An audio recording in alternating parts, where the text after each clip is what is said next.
I thought what I'd do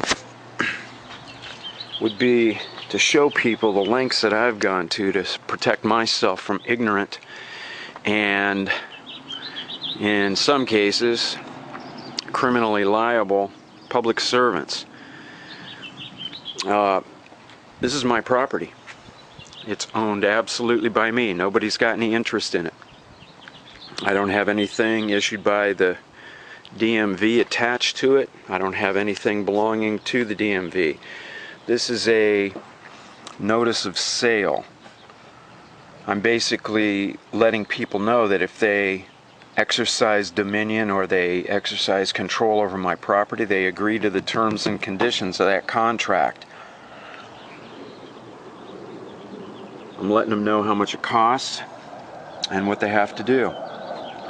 This little placard, it's a laserette, both of these are laser etched placards. This tells people who owns this property. It's mine.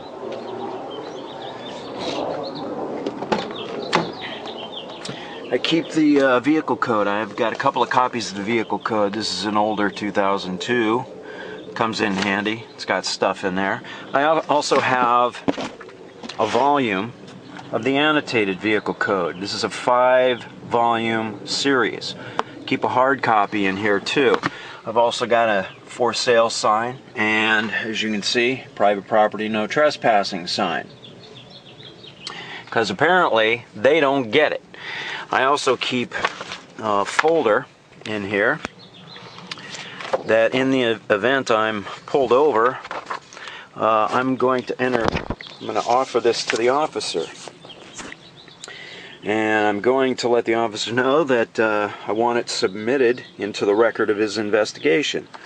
It contains some sections of the California Constitution and some citations from federal and state courts, and also the codes of California.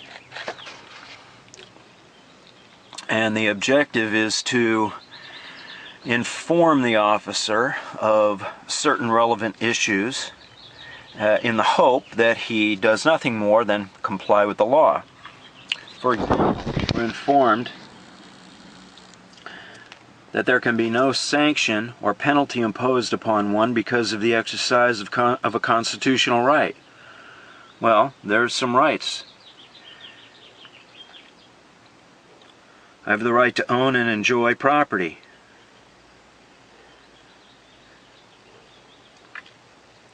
I have the right not to have my property taken from me without due process of law, or taken from me for public use without being paid for it.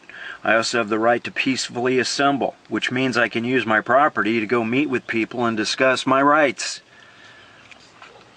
And just in case, I've got a bunch of rights that are in reserve as well. And according to the court in California, in 1976, obviously, police officers must obey the Constitution and may not deprive persons of constitutional rights. Makes sense to me. As a matter of fact, ignorance of the law does not excuse misconduct in anyone, least of all a sworn officer of the law. Yes, that was Supreme Court of California, 1917. Huh. Interesting stuff, isn't it? Here's another one. Statute does not trump the Constitution. That's what that is. It's a statute. Part of the statute. It's not the Constitution. What they're telling us is statute does not trump the Constitution.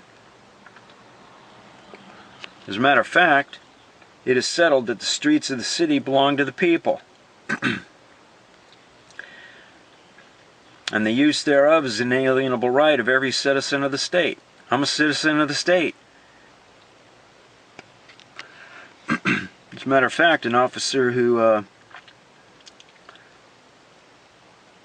as you can see, now, according to the legislature, the ownership of property is absolute or qualified. Well, if it's qualified, then maybe somebody can take it under the appropriate circumstances. In any event, this is something that I would submit into the officer's investigation. Additionally, I would supply the officer with a copy of this. This is an executive order of the state of California, signed by George Deukmejian.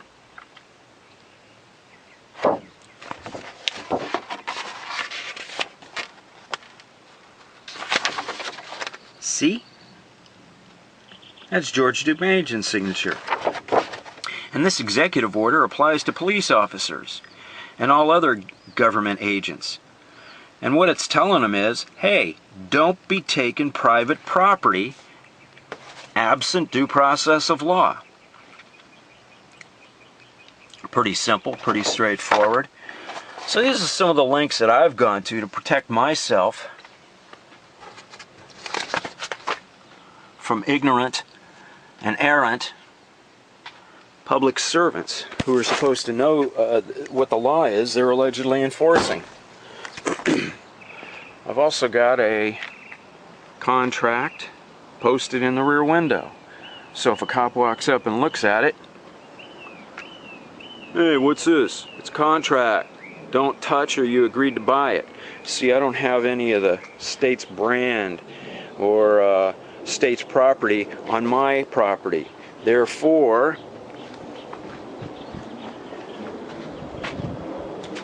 the argument can be made that the state has no interest in my property.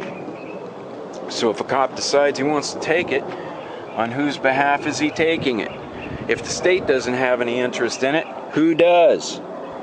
Nobody. So he's taking absolutely own personal property without a warrant. The streets belong to the people.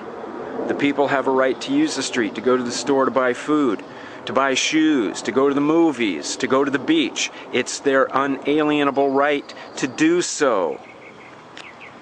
I didn't write the rules, I just found the rules, and that's what the rules state.